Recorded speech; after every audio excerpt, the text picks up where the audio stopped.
Yo, what's going on, Dragon Ballers? Welcome back to another video. Big video today. I'm super hyped for this. Today we are talking about everything we know so far as it relates to the Zenkai series and Z cards. I'm really hyped for this for a few reasons, one of which I feel like it's not overly complicated for existing players and new players to learn alike. I feel like the mechanic and how it works is very intuitive. It feels relatively balanced so far. We'll talk about some things that make this mechanic very strong, but also the ways that I think they've balanced it.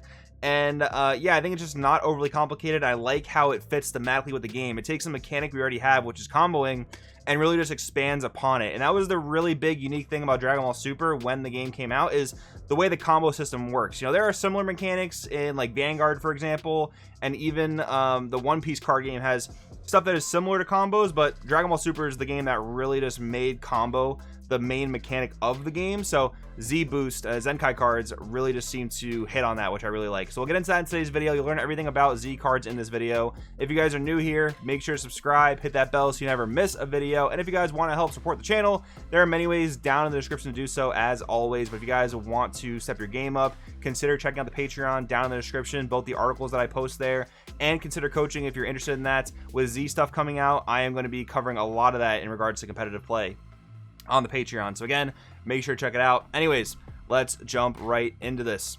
All right, so starting off with the changes to the gameplay mat. So we have our leader area, and if you notice, it's a little bit smushed over to the right, and the battle area is a little bit significantly smaller. And this is really the only thing I don't like about this mechanic, is that the board is going to feel a lot more smushed now. To be honest, when I play this in real life, I'm probably going to just like use some of the combo area to put my Z energy and my Z deck, because again, like up here, like some decks play a lot of battle cards, so this area can get very clunky between your leader, your unison, and now your Z deck, which is this golden deck over here, right?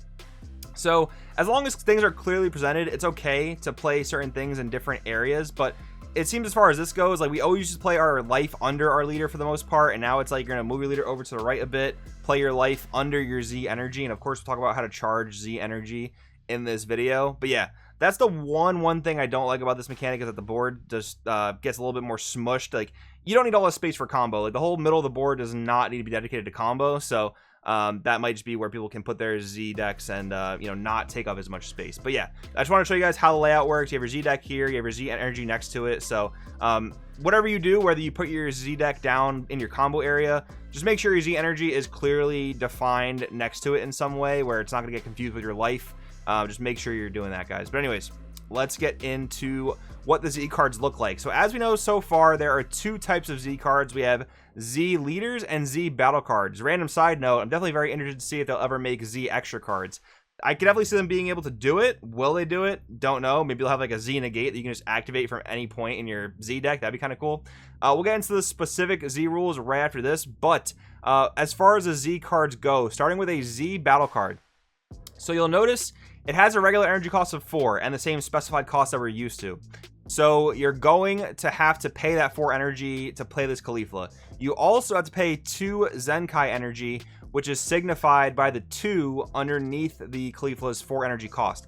Now, what I am kind of curious about is if, because this 2 Zenkai energy is blue, I wonder if that is also a type of specified cost where you have to pay 2 blue Z energy. Because, for example, if you're playing a blue leader deck and maybe you combo, I don't know, a Champa or some off-color card, theoretically you can charge that as Z energy as far as I understand, but can you pay cards like this with that Z energy? I'm going to assume not, because the 2 here is blue. So who knows if they'll ever make a colorless Z energy type of card, but that is going to make cards like Champa, Unbreakable Goku, which is a staple now in the SSG Goku decks. That's going to make those cards a little bit more awkward to use in decks like this. Basically, off-color cards, if you're comboing them, you may not want to charge them as Z energy, from what I'm understanding. But anyways, then we have Z leaders. So there's no energy cost for Z leaders unless it's specified in the Z Awaken clause, which is Vegito, for example. You have to pay a red to evolve over a red Vegito.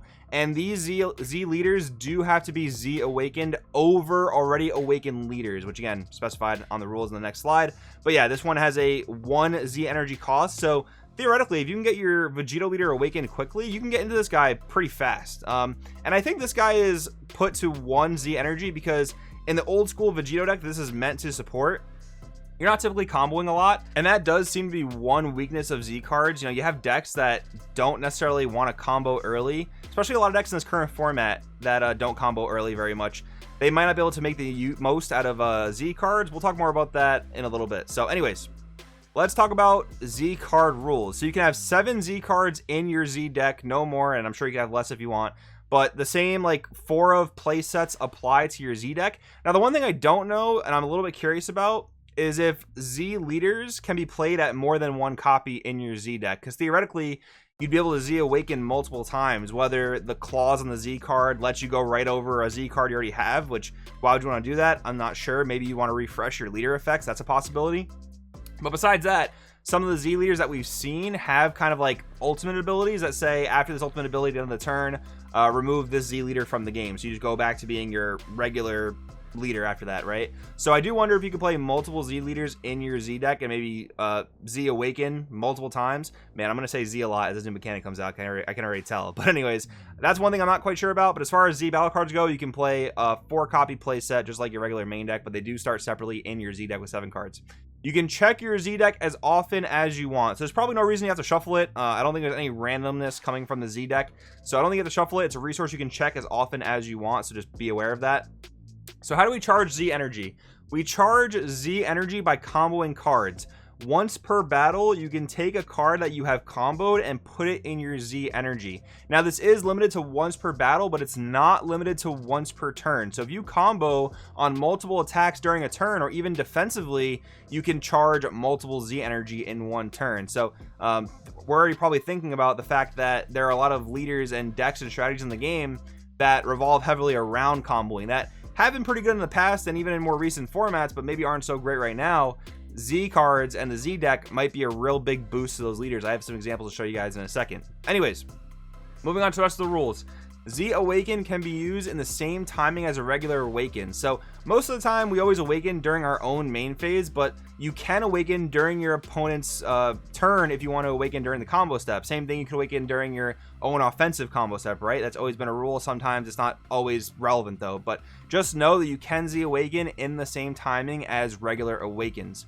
Z battle cards are, and I have this in quotes for a reason, treated as battle cards in the battle area. That is a direct quote from the DBSCG Direct, and this one has me a little bit baffled. So what they say is, like I said, treated as battle cards in the battle area, but there's a line that follows that in the DBSCG Direct that says that effects and skills and rules that affect battle cards affect Z battle cards. So what I'm not sure is that, you know, this contradicting a little bit with what I just said about all skills and rules affecting Z battle cards, just like battle cards. Can you counterplay a Z battle card with like Denial of Hope, for instance? Like if you have a 20k battle card, Z battle card that you're attempting to play, can I Denial of Hope that? Is it considered a battle card before being played to the battle area or only in the battle area? That's something that they're gonna have to specify a little bit. I know, of course, once the rulebook is updated, we'll have all these answers, but these are things that I'm speculating about and things you should be considering, because counterplays like that might be very relevant. If your opponent's trying to play a 15k battle card from the Z deck, a very popular card right now is Vegeta Resolve Renewed, so it's going to be very important whether or not you can counterplay a Z battle card of 15k or less with a Vegeta Resolve Renewed, right? That's going to be very important. We've seen Z battle card examples with Deflect, so that leads me to believe that one, regular counterplays do affect them just like they would affect regular battle cards, and two, maybe they're going to create specific counterplays for Z battle cards. I could see that being a thing, but my assumption is they're going to be treated as battle cards in all areas, even though the DBSCG Direct kind of mucked that up a little bit.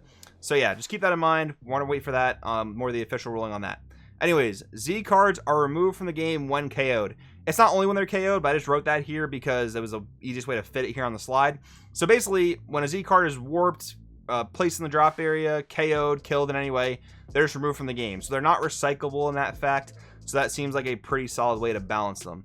One thing I do want to mention about balance in regards to Z cards is that they're very powerful in and of the one fact that these are battle cards that are always going to be accessible. You don't have to draw them in order to play them. That is a very powerful resource.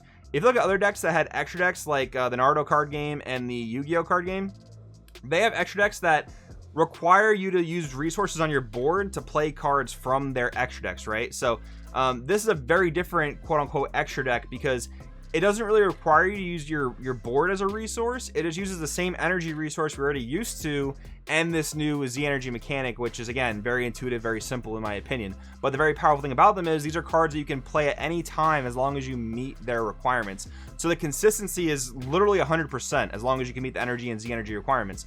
What I think they've done though, at least from the Z cards that we've seen, they're not over the top crazy OP.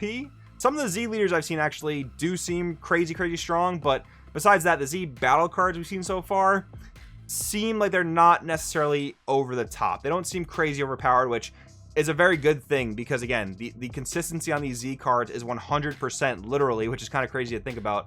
Dragon Ball is already a game that has very low RNG mixed into it, and now that we have a Z deck that literally just says, okay, here's 7 extra cards in your hand to play whenever you want, essentially is what it says. It's kind of crazy, but so far they're not crazy strong. Will we get really strong Z cards? Of course. I mean, one, they're pushing a new set. Of course they want us to buy the new Z cards. They wouldn't make them weak and unplayable. Hopefully though, they do pay a close eye on the balance of the cards. That's all I'll say for that right now. But anyways, examples of colors and leaders and strategies that can be very good with Z decks. Leaders that combo for value. So looking at an old school example like Broly Surge, this leader says when you combo a red or green card, draw 1 card. So you're literally just cycling your deck the way it normally does and charging Z energy in the process. And that's during both players' turn with this leader in particular, which is very good. One thing to note is that when you're charging Z energy, you're technically messing with your sparking count and your overwhelm count. And that's just something to just have in the back of your mind. It's not really all that relevant though, because once you play your Z cards, the Z energy you pay is going to go into your drop, so that'll fuel your overwhelm and your sparking anyway after you do that. It's just like if you happen to need overwhelm early, that's something to really keep in the back of your mind. But anyways, launch, very similar example. When you combo, draw 1. But launch is a more interesting example, because oftentimes when you play launch, you're going to combo, and that combo is going to flip a life typically, so you'll flip your leader and then combo again. Keep in mind the rule, you can only charge 1 Z energy per battle, so launch is not going to take full advantage of that effect, but it's still gonna be really good because you can charge your launch. I forget the name of the card, I don't play launch very much, but you can combo your launch that has the effect in the drop area to be comboed from the drop essentially, and then on your other side combo whatever card you want, and then you can put that in your Z energy, right? So you can get very good use out of Z cards in a deck like launch, maybe even old school Hercule. I mean, I know launch is pretty much just power corrupt old school Hercule, but I mean, it's cool that old leaders like that can maybe see some experimentation. Then we have Gohan, leader of Universe 7. Very old leader from the first theme booster. This guy's all about comboing U7s and drawing cards. So same thing, combo, draw your 2 cards, put it in your Z energy. If I had to bet money, I'm sure this guy himself is going to get some sort of Z Awaken. But you can even look at the red Gohan leader from what is it, set 13 or 14, that basically does the same thing, combo U7, draw a card. So that's gonna be another one to look at as well. But one thing I did want to bring up is what I mentioned a little bit earlier, in that there are many leaders and strategies in the game right now that don't combo early in the game very often. Like, for example, take a look at Yellow Trunks, right? Yellow Trunks, you wouldn't really be seeing comboing cards in the first several turns of the game. It's just not what your deck wants to do, right? You want to establish your board of 1-drops. And even if you do combo your 1-drops, you probably don't really want to charge them as Z energy because you want to be able to revive them with your leader, right? So in a deck like that, that isn't really known to combo early for no reason, I think they'll still make good use out of the Z deck. Maybe not right off the rip when the mechanic first comes out though. Those types of decks, I'm assuming, are gonna play like higher cost Z cards, like maybe a 5-cost Z card with a Z energy cost of 4, something late game to where you're gonna combo in late game eventually. Like Dragon Ball Super, you play combo cards, eventually you're gonna combo, right?